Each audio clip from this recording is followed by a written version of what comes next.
I just tweeted this last night. Very important strategies, guys. All right. So if you locked up a bye week in your fantasy playoffs, bench all your players. This way, if a player gets injured while playing, you can drop them and add another player. Most leagues allow you to drop active and bench players, but not starters. So in other words, if you're playing on Yahoo, if you're playing on Sleeper, if you're playing on NFL, a lot of those leagues, platforms allow you to drop bench players, even if they've played already or are currently playing in a game. So this way, if something happens and you want to make a move, you can make a move right away, right? Let's say we're watching the Niners Seahawks game. We see some crazy thing happen. Boom, I'm going to go pick up and add another running back and drop one of my bench players. So this is a new one that I have learned.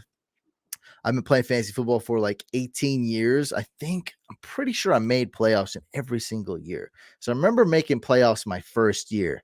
My team wasn't that great. I think I lost the first round. But I did make playoffs the first year I played fantasy. Then I was hooked. So yeah, if you have a bye week locked up in the playoffs, you got the number 1 seed, number 2 seed, you're on a bye this week, bench all your players.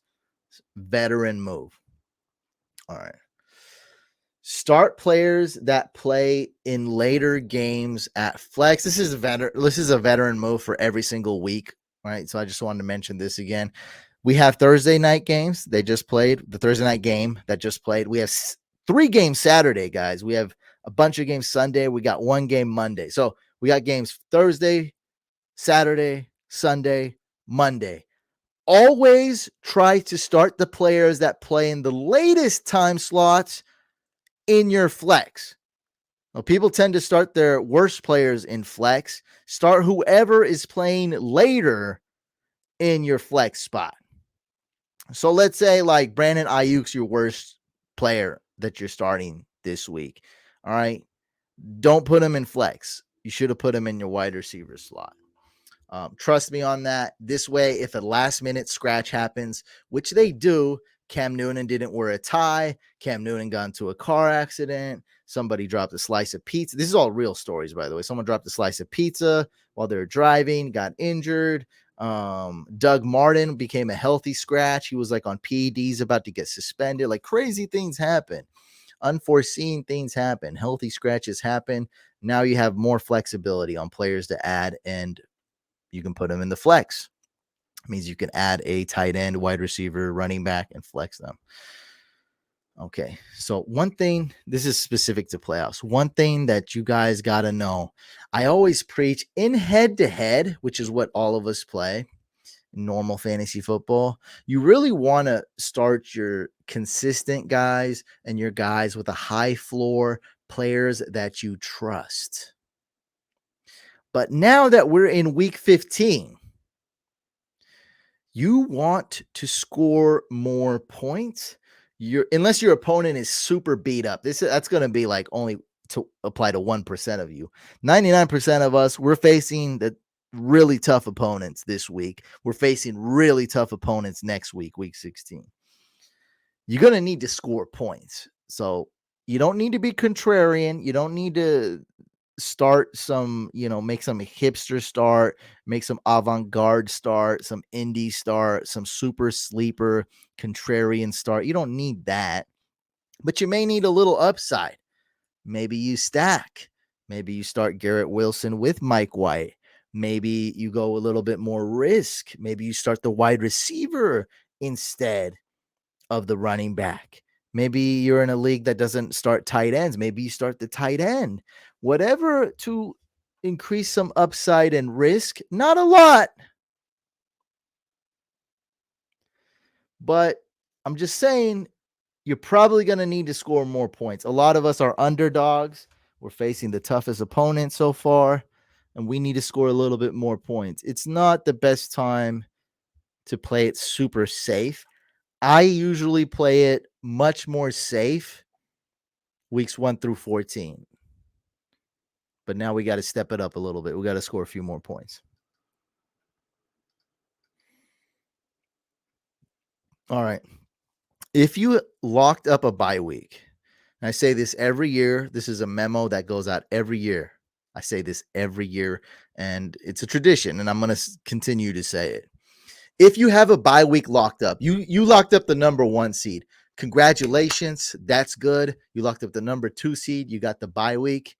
That's good. Do not be contempt.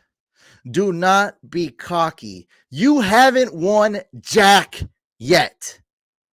You haven't achieved anything yet.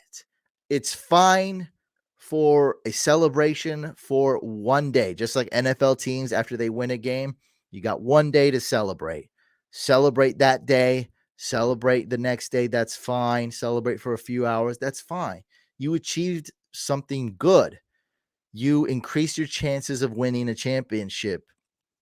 I like that. I think you should be happy, but don't take it the next level. Don't celebrate for 3 days. All right. Don't let this linger. Don't get lazy. Don't order a victory cake just yet. You haven't won anything. Matter of fact, your opponents are more into it. They're going to be looking at waivers. They're going to be really concentrating because this is do or die for them, right? When there's a killer in your house, you're about to get murdered, your brain's thinking faster, right? You're on it. You're training. You're working hard. You're in the action, man. This is a war. Okay? You're in your safe padded room. I mean, you're getting first class service, right? You're getting the hotel room service delivered to you. You're getting some bubbly. You're in your robe. You're nice and clean. You got the bubble bath. I don't know, whatever, right? You're cozy. That's not you. That's not what we do on Couch Fam. All right? We're going to be more hungry. We're going to be more active on waivers. We're going to look at waivers. We're going to look at our opponents. We're going to look at other potential opponents. We're going to look at ways to block our opponents from adding that wide receiver or tight end if they're desperate. We're going to look for what's my best team for week 16, maybe even week 17. We're going to look at everything. What's the best defenses to add? What's the best backup quarterback to add? What's the best handcuffs to add? Right? If something were to happen, what should we do? How can we increase our chances of winning? I'm going to log in more than the number 3, 4, 5, and 6 seed. I'm going to log in more than the guys who are actually playing this week. I'm going to look at waivers more than the guys who are actually playing this week. I'm going to look at my roster and my potential matchups for week 16 more than the guys who are looking at their matchups for week 15. This is what I'm going to do. I'm going to stay hungry. That's my little speech for you guys. Trust me on that. The fastest way I've seen people lose is people that go undefeated in their leagues because they never had the taste. They really thought because they went 15, 16 in a row. They really thought that they won the league. They didn't. You haven't won jack. Sometimes undefeated teams win $0. You don't even come in third place. No, it's time for rest is later. You can do what I don't care what you do after week 18 kicks off. I don't care what you do, bro. Live your life. Do what you do. I'm not your coach anymore. I'm not giving you life advice after that. I'm talking about right now. Squeeze it. Stay hungry. Fight. Couple more weeks. We're almost there. You guys already know this. You guys already do this, Couch Fan. But if you're new, you guys got that speech yet again. I think it's very important. It's one of the biggest things. It's one of the biggest wham bam things. And thankfully, I've learned that through you guys and other guys. It's never happened to me personally, but I've seen it happen a lot of times. You go undefeated. Your stomach is full. You're contempt. You think you've achieved something, and then you lose round 1 exit in the playoffs. Not good. Now you're probably not going to be able to block your opponent. I just want to make that clear. So don't take that too overboard where like, oh, my opponent doesn't have a quarterback. Oh, I'm going to do something about it. You might be able to, but more often than not, you're not going to be able to.